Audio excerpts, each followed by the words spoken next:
Network पर आपका स्वागत है। मैं आपके साथ सपना।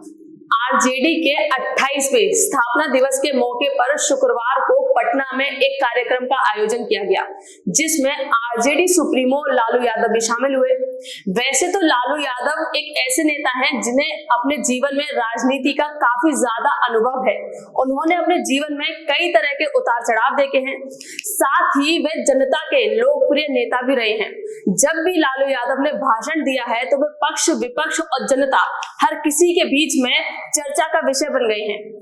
आपको बता दें कि हाल ही में लालू यादव ने अपने भाषण में एक ऐसा दावा कर दिया है जिसकी चारों तरफ चर्चा हो रही है।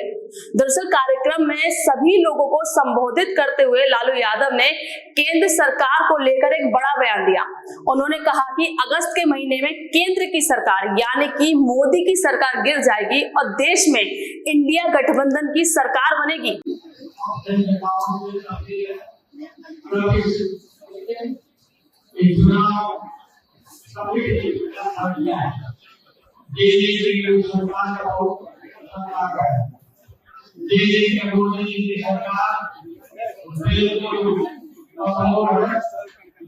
हो सकता है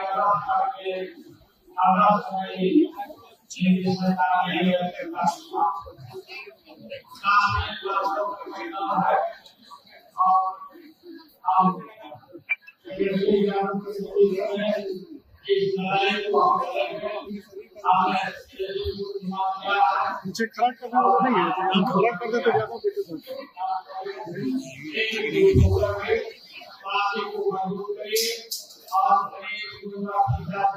सबसे अच्छा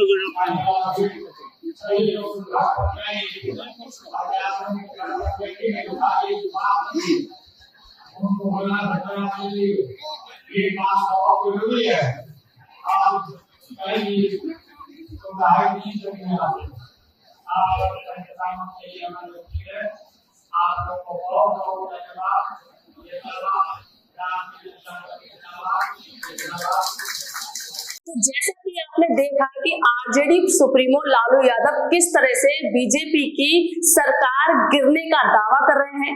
हालांकि उनके इस दावे के कुछ ज्यादा खास मायने हैं नहीं, फिर भी लालू यादव के इस दावे को थोड़ी तवज्जो दे देते हैं और गौर फरमाते हैं कि अगर ऐसा सच में होता है, सच में अगस्त के महीने में एनडीए की सरकार गिरती है और इंडिया गठबंधन सत्ता में आ सकती है, उसके क्या खास कारण हो सकते हैं।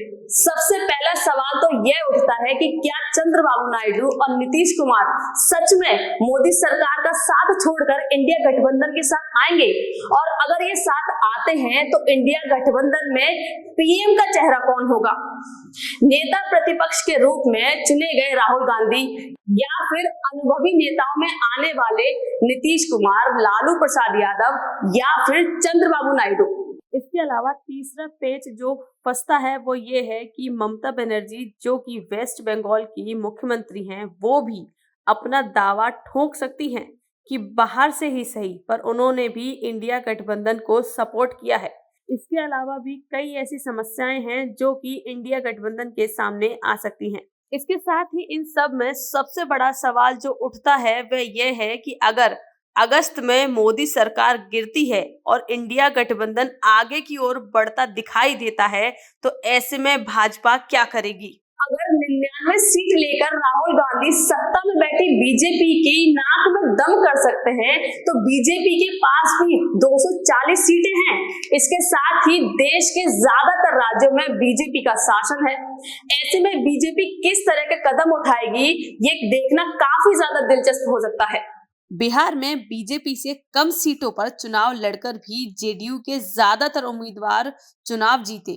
इस लोकसभा चुनाव में बिहार की 16 सीटों पर नीतीश की पार्टी ने चुनाव लड़ा था, जिसमें 12 सीटों पर जेडीयू ने जीत हासिल की। हालांकि बिहार में अच्छे प्रदर्शन के बाद भी नीतीश की पार्टी बहुमत से करीब 260 सीटों से पीछे है।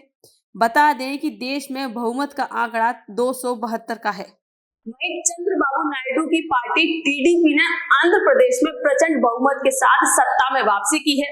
वहीं लोकसभा चुनाव में भी पार्टी का काफी बेहतर प्रदर्शन रहा है और आंध्र की 25 सीटों में से 16 सीटें टीडीपी की झोली में आकर गिरी हैं, यानी कि इतने सांसद टीडीपी के मौजूद हैं।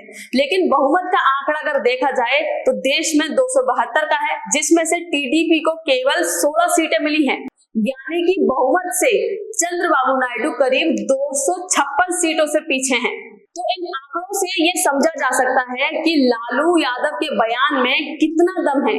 क्या आपको लगता है कि लालू यादव का बयान सच में देश में हलचल पैदा कर सकता है? कमेंट बॉक्स में हमें जरूर बताएं। धन्यवाद।